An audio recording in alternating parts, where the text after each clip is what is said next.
thank you for joining me. Today I'm going to be discussing a myofascial release product called the Orb.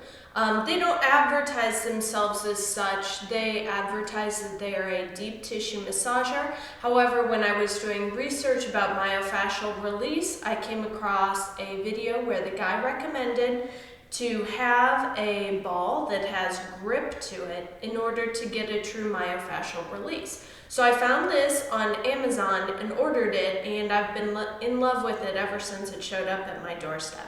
So normally I would go through and have you guys work along with me, but because there are so many muscles that you can access with this ball, I'm just going to talk you through how to find the different muscles, and then I'm going to let you work on this on your own. Also, the great thing about this ball, it has a lot of grip to it. You can move up and down your muscle. You can move side to side across your muscle, which is called strumming. And you can also move in circles or a zigzag pattern. So this is a really great tool to help get into some of the hard to reach muscles. And then any sort of inclination that you feel about, oh, I should move straight up and down or side to side or whatever, go with that and just play with this, because this is a great massage tool. Also, I'd like to advocate that if you have injury, you should go see a doctor. If you have something really serious and significant that you're working on, please go see a doctor before trying to do myofascial release on yourself. Okay, all that being said, let's get started. And we're gonna start off rolling our glutes. Gluteal muscles are your butt muscles, okay? So I like to get the ball placed first, then I place my hands and I lift up on my feet. And then this way, I can apply as much pressure as I want into the spot where the ball is rolling. You can kind of twist a little bit to the side. Feel free, roll right along your tailbone. Okay, not right down the middle, but just off to the side to it. And all this muscle right from the tailbone out to the side of your leg is gluteal muscles. Also make sure, kind of play and get up toward the top of your pelvis. Your gluteals start up there, and sometimes that can be a real sort of hotbed for tight spots. Okay, so that's your gluteal muscles. Next up, when you're rolling, do your piriformis. Your piriformis goes from your tailbone on a diagonal out to your leg. So you want to place the ball near your tailbone, sort of halfway, and then you're going to rotate into it. And as you rotate, feel how that ball moves.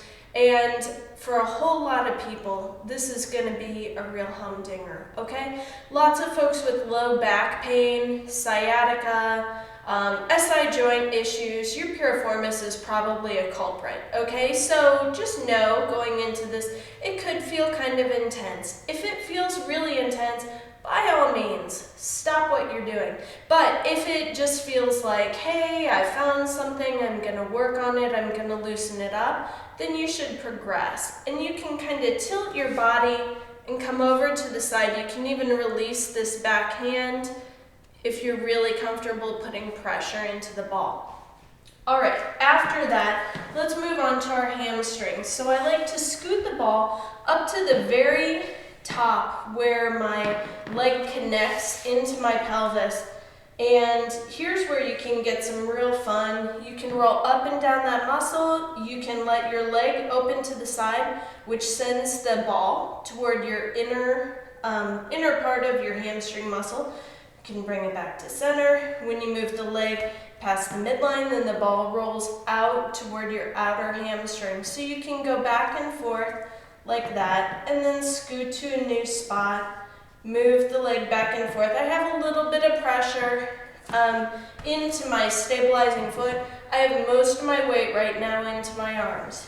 Now, as you move the ball down your leg, it's going to require less from your upper body. You can actually sit your bottom on the floor and just move your leg back and forth like this. Okay, next up is we're going to do the calves. Please, never, ever, ever roll down the back of your knee. Okay, the muscles in the back of your knee by and large, they make a crisscross. Okay, so there's not anything that you're going to be able to do to roll that and have it end up good. So skip the back of the knee. We roll down to the top part of the knee, and then you just move it past and get on down to the calf. So for the calf, we've got two main muscles in there, the gastrocnemius and the soleus. And when I sit here and I do this, it doesn't feel like a whole lot of work. If that is your case too, take your non-working leg, cross it over, lift up out of your hips, and kind of lean into it, and you should be able to find those muscles. You can also find those muscles a little bit better by flexing your bottom leg here, okay? And so that's how you'll access the muscles of your calf. Next up, we're going to do our IT band. Now, personal trainers have different opinions about whether you should roll your IT band or not, and normally they have strong opinions either way. So this is up to you. If you want to roll your IT band, okay, here's how you're going to do it. If you don't want to roll your IT band, totally skip this, no big deal.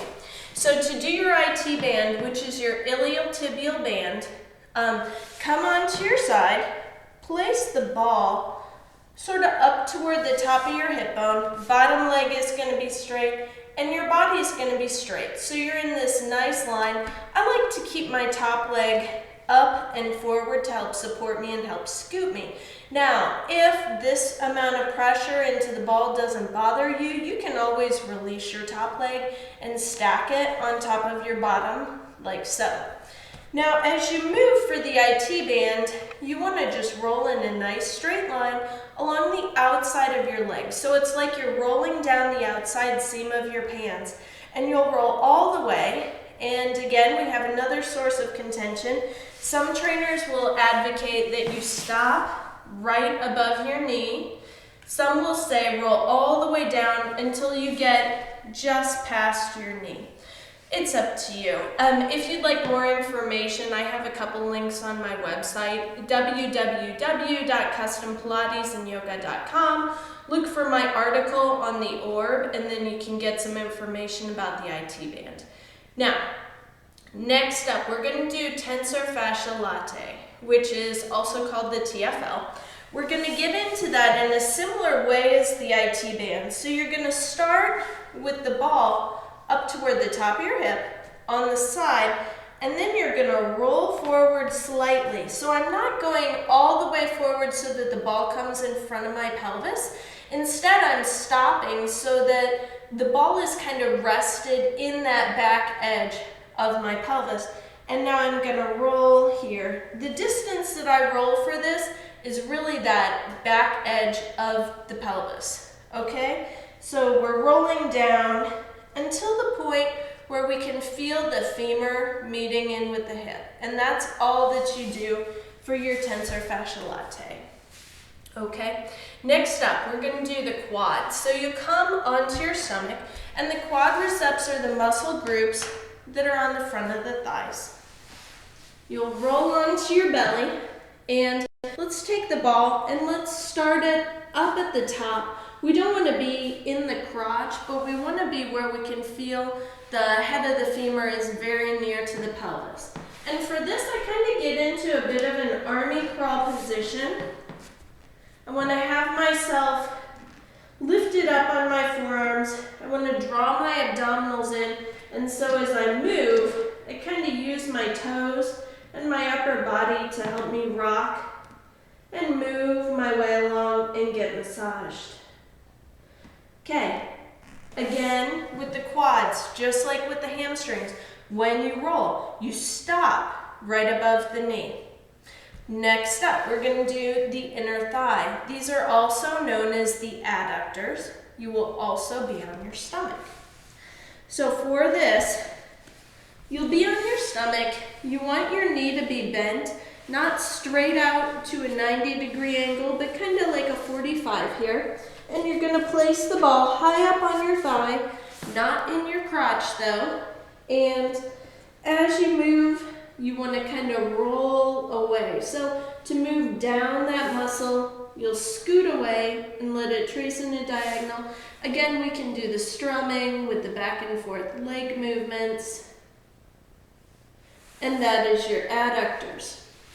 Next up, when you go on down the leg, we've got this muscle on the front of the shin called the tibialis anterior.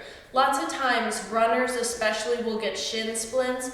This muscle gets very tight and it's a tough one to stretch.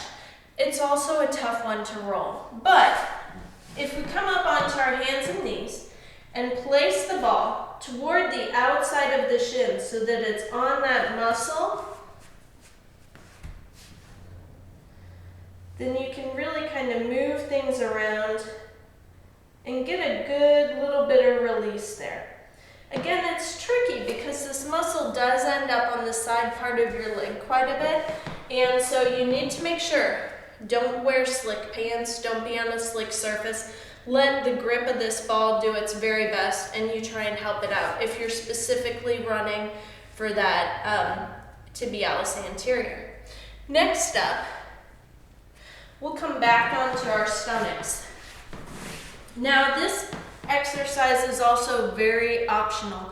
I have had C-sections, so I have scar tissue. So for me, I do this to break up scar tissue. If you have had an inguinal hernia, you should definitely not do this, okay? So to break up some abdominal adhesions and scar tissue, I take the ball and I place it on the inside of my hip bone. Now I'm not going to do any sort of really crazy movements here. I'm just going to do a little bit of side to side.